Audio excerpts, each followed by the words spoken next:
Bonsoir à toutes et à tous.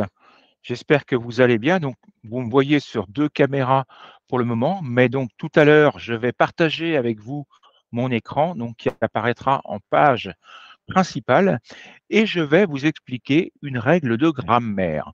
Savez-vous comment vous devez orthographier les participes passés qui se terminent avec le son i?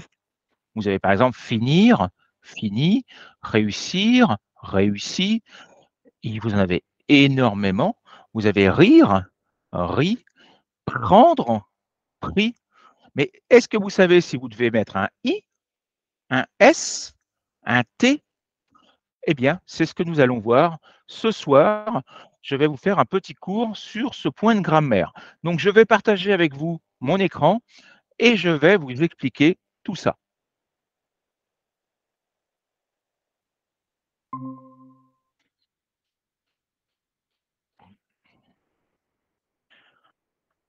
Donc, je précise que ce document sera donné à tous mes élèves qui sont inscrits aux formations, qui participent aux formations que j'organise en ce moment, c'est-à-dire les élèves de la formation de grammaire, de la formation de DALF C1 et de la formation de DALF C2. Il sera donné sous le format PDF et vous verrez tout à l'heure qu'à la fin, donc, il y a des exercices, c'est décrit d'ailleurs, il y a des exercices avec les corrections. Donc, pour ce soir, nous allons voir uniquement le cours. Alors, commençons. Les verbes qui se terminent par IR à l'infinitif se terminent presque tous par I. Donc, vous avez le verbe réussir, vous avez le verbe finir, et ça fonctionne notamment pour tous les verbes du deuxième groupe. Donc, les verbes du deuxième groupe, vous savez, ce sont les verbes comme finir qui deviennent finissons, finissez, finissent, réussir, réussissons, réussissez, réussissent. Donc, tous ces verbes prennent un participe passé en i. Mais évidemment, ce participe s'accorde en genre et en nombre si le COD est placé devant. Donc, on va mettre IS au pluriel, IE au féminin et IES au féminin pluriel. Par exemple, le film est fini I, les films sont finis IS, la partie est finie IE et les entrevues sont finies IES. Même chose pour le verbe partir.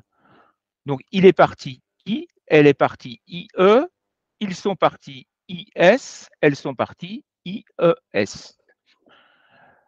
Malheureusement, vous le savez, en français, il y a toujours des irrégularités, il y a toujours des exceptions, et c'est le cas de tous les verbes qui se terminent par quérir. Alors, vous le voyez, il y en a 5. Il y a d'abord quérir, tout seul, c'est demander quelque chose. Conquérir, qui donne le mot conquête. Acquérir, c'est obtenir quelque chose. Reconquérir, eh bien, c'est conquérir de nouveau. S'enquérir, c'est demander quelque chose à quelqu'un, demander un renseignement à quelqu'un. Et requérir, c'est demander de l'aide. Donc, si vous ne connaissez pas ces verbes, apprenez-les pour pouvoir les réutiliser. Et tous ces verbes, eh bien, ils ont leur participe passé en IS. Donc, eux, il est obligé de mettre un S derrière. Et là encore, si c'est du féminin, on va rajouter encore un E derrière. Et si c'est du féminin pluriel, on va rajouter un S en plus. Donc, les trois terminaisons possibles sont IS, ISE et ISES. Par exemple, ce livre, je l'ai acquis. Ces livres, je les ai acquis. Ça ne change pas. Cette revue, je l'ai acquise. Ces revues, je les ai acquises. Un document est requis. Une signature est requise. Des signatures sont requises. Donc ça, c'était pour les verbes qui se terminaient en IR. Voyons maintenant les verbes qui se terminent en IRE. Vous avez par exemple le verbe dire. que vous connaissez certainement. Vous avez le verbe rire, le verbe cuire, etc. Vous en avez beaucoup. Normalement, ils se terminent tous par IT. Normalement, évidemment. Donc, vous avez le verbe cuire, ça donne cuit. Cuit au pluriel, cuite au féminin et cuite, ES, au féminin pluriel. Donc, vous connaissez peut-être le proverbe « les carottes sont cuites ». Ça veut dire, quand un Français vous dit « les carottes sont cuites », c'est que la situation est tellement désespérée qu'il n'y a plus aucune chance de réussir. Les carottes sont cuites, pardon. Il n'y a plus aucune possibilité de réussir. Vous avez le verbe dire, donc dit, D-I-T-S, D-I-T-E et D-I-T-E-S. Mais il y a, vous le voyez, des verbes qui font exception. Donc tous ces verbes-là, bruire, luire, reluire, nuire, rire, sourire et suffire, ils ne se terminent pas par IT, ils se terminent par I. Et les verbes circoncire et oxyre, eux, se terminent par IS. Donc vous voyez, il y a beaucoup d'exceptions. Alors, ces deux verbes-là sont très, très rares, hein. Oxyre, c'est un verbe qu'on utilise pour ainsi dire plus, qui signifie tuer à l'arme blanche, mais c'est quelque chose qu'on utilisait au Moyen-Âge, mais on ne l'utilise, heureusement d'ailleurs, on ne l'utilise plus aujourd'hui. Les verbes qui se terminent par soir, prendre ou mettre. Donc, par exemple, apprendre, comprendre, remettre, admettre, soumettre, asseoir, etc. Tous ces verbes-là, ils se terminent par IS. Donc, en cas d'accord, là, pareil, ça va donner IS, ISE ou ISES. Asseoir, ça donne assis, assis, assise, assise. Surprendre, surpris, surpris, surprise, surprise. Et admettre, admis, admis, admise et admise.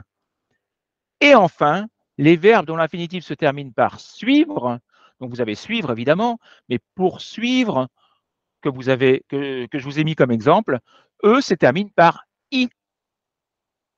Donc vous le voyez, il y a beaucoup de cas différents et c'est souvent difficile pour les personnes étrangères qui apprennent le français, mais je vous rassure, c'est également difficile pour les Français eux-mêmes qui font souvent des erreurs, qui mettent des S quand il faudrait des T, qui mettent des T quand il ne faudrait pas, etc. Donc les Français font eux aussi souvent des erreurs.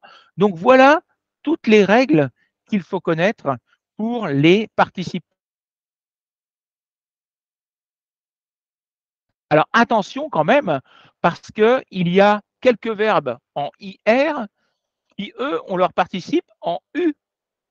On le verra dans un autre cours, mais par exemple, venir et tenir, on dit venu et tenu. Donc il ne faut pas croire que tous les verbes en IR se terminent en I. Malheureusement, ce n'est pas le cas. Il y en a qui se terminent également en U. Alors, vous le voyez, dans le document, ensuite, il y a des exercices où vous avez des verbes il faut mettre le participe passé, pardon, j'ai du mal. Il faut mettre le participe passé du verbe entre parenthèses. Donc, vous voyez, il y a beaucoup d'exercices. Et puis ensuite, il faut mettre ces phrases-là. Nous écrivons à notre grand-mère toutes les semaines. Il faut les mettre au passé composé.